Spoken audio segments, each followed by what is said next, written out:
Hello and welcome to week 13 in Psych Seminar here, and we're coming down to the wire here. We are in chapter 9, talking about career planning, really going beyond necessarily just selecting classes and getting your way through this program and thinking about what's next, what's going to happen after KVCC, what's your plan, your long-range plan. Now, we've been talking about this all semester.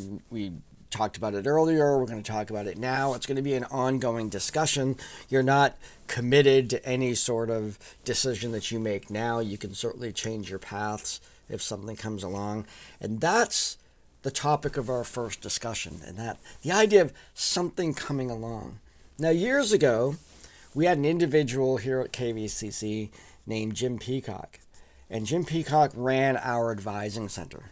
And one of the things that he brought to KVCC was this notion of happenstance. Now, the term happenstance means by chance. But what he brought was a theory of career development called happenstance. And what he found out is what the research that he found indicated that people out there who were interviewed who were in their dream job, there was an unusually high percentage of those individuals who never saw themselves doing this kind of work. They had no idea. They just were in a place, they met somebody, they knew somebody, a phone call was made, and suddenly they just found themselves in this place and they just loved their jobs. But if you'd asked them years ago, they would have not been able to identify that as work that they, let alone wanted. They might not have even known it existed. The notion of this is, from his perspective as an advisor, how do you prepare people for that? How do you, I've been told, plan out your career, get the education you need, and progress toward that. And I'm going to tell you that that is still a good path. But what we're going to talk about now is the idea that what you ultimately do that will bring you joy and happiness in your work, which I truly would like you to pursue that, may be something completely different than you thought it was going to be. The point is, how do you prepare for that? And the preparation is not so much education. In fact, a psychology degree is really kind of a nice generic education that can be applied in many settings. So you're pretty much got that. And many of you are, you have your path to be a counselor, to go get your master's, maybe your doctorate, those kinds of things. Great. That's fine. You still set those paths.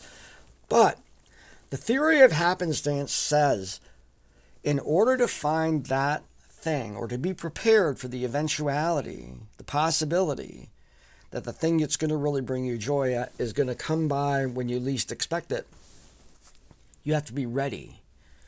And one of the things that they talk about that you should make ready is that you connect with people, that you network, because that's how these happenstance things happen. That you reach out, you go to meetings, you get to know people at work, you get to know people at conferences, you put yourself out there so that individuals know that you exist. That's one of the things that you do. The second thing is you're open to experiencing. It's a personality trait, but it's someone that it can be developed. Be open to the ideas of trying different things. And thirdly, and this is probably the most clever, you want to save up some money. And the reason they say you should do that is that if you are truly open to experiences that will come along, and you need to be able to go through that open door pretty quickly, you should have a little nest egg set aside to kind of tie you over until the next gig starts paying. Kind of a pragmatic sort of goal of just having some money set aside that will pay the bills, because you're in between jobs, because you're looking for something. It's going to be a while before that check comes in, but preparing for that eventuality. And then once you're working, kind of make a decision to replenish that little set money that you have set, maybe a month or two of income, of bills, kind of just set aside as savings. Probably a good idea to have something like that around anyway, so that you can weather those changes. So the discussion is I want you to network with people in your lives right now, and I want you to ask them whether or not they are in a job that they enjoy, and if they are, did they see themselves with this? Was this part of a grand structured plan, or was there quite a bit of happenstance that was entailed in that? So we're going to explore that conceptually, but also experientially. Now, the assignment is the opposite of that. What is your plan? What is a plan? Like, if you don't really know yet, and that's perfectly okay, then pick one. I give you some resources in the course book from Psi Beta about different careers within psychology. I guess that's what we're first looking at. And if you don't know, pick one that you think is interesting and do the deep dive in terms of where would you have to go to school? What will be the next school? What do you have to go to graduate school for this? What level of graduate school? Do you need a specific master's degree, or maybe a generic one like a master's in social work, which enables you to do a whole bunch of different things? I want you to do that research into the next step. What are you going to be doing after KVCC? Your decision for what you do after KVCC depends on your longer term goals. Because I've already met with people who have a specific goal out there beyond their bachelor's degree, and that is shaping the decision as to where they're going to go for their undergraduate degree. There's a relationship there. KV sits as a nice first 2 years, but then after that, you have to be a little bit more thoughtful about where you go to school. So the assignment is to do that exploration. It means if you're looking at another school, if you're looking to go to UMA or Thomas or Husson or University of Maine or wherever you're thinking about going, I want you to find out what is the contact information there. I want you to call them. They are not rock stars. They want to talk with you. Talk to them about your goals. Start making those connections. Those, again, happenstance. I'll tell you the story. There was a time in my career I couldn't take advantage of it, but I just happened to be in New Hampshire, was looking at graduate programs, stopped in at the psych program at UNH, which I had some interest in. Just so happens there were people there. I talked with a bunch of people. We set up an appointment. I went down. It was like in the middle of the wrong time to be looking at graduate school. So they said, no, we're not accepting applications, but please apply, all of that. And I really wanted to go to school there. But they knew who I was. And it was that winter, that was in the summer. That winter, they called me and offered me an unusual admission into their graduate school for the following January. Now, as it turns out, I had already committed to another school. Money was already involved, and I couldn't make the move. They required me to move to New Hampshire. But that connection that I did, just walking onto campus, finding the psych department, seeing if there was anybody there, showing some interest in it, blah, blah, blah, opened the door for them to get in touch with me and offer me that opportunity. Even though it wasn't the time for me and I ended up getting a different doctorate degree, it still felt good that there was that result of just making myself known. So that is going to be your assignment, is to make yourself known at the next place you're thinking about going.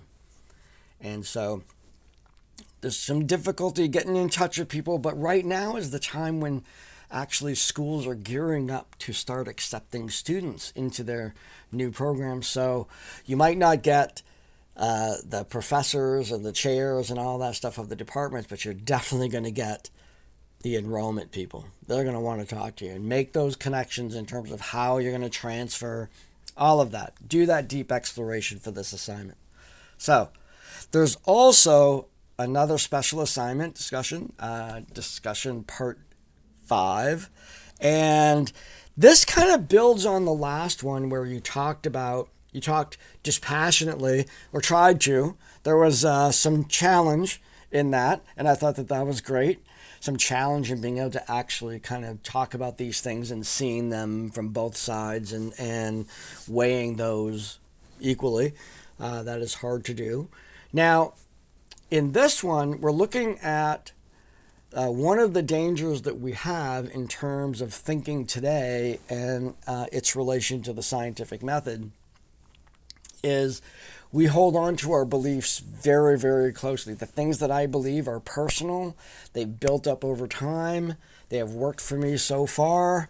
I am reluctant to give them up. The discussion is to think about what would you expose to the scientific method? Okay? I'm a Christian. What if there was a real test out there to determine whether that's true or not? Am I willing to put it on the line? Or would I go into some denial or something like that? Now, this is assuming the test is valid and all that. But how does it feel to think that you might be shown that you're wrong? That this deeply held belief that you have may actually not be true.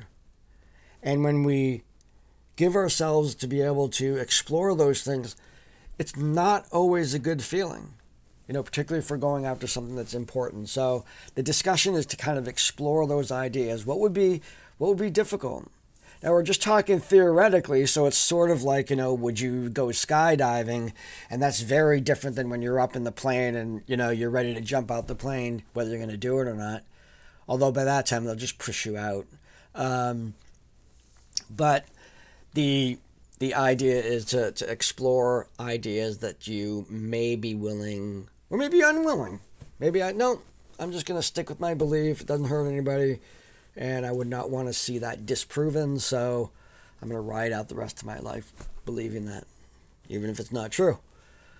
Okay, so that's this week. It's kind of a packed week. We're tapering down here the rest of the semester.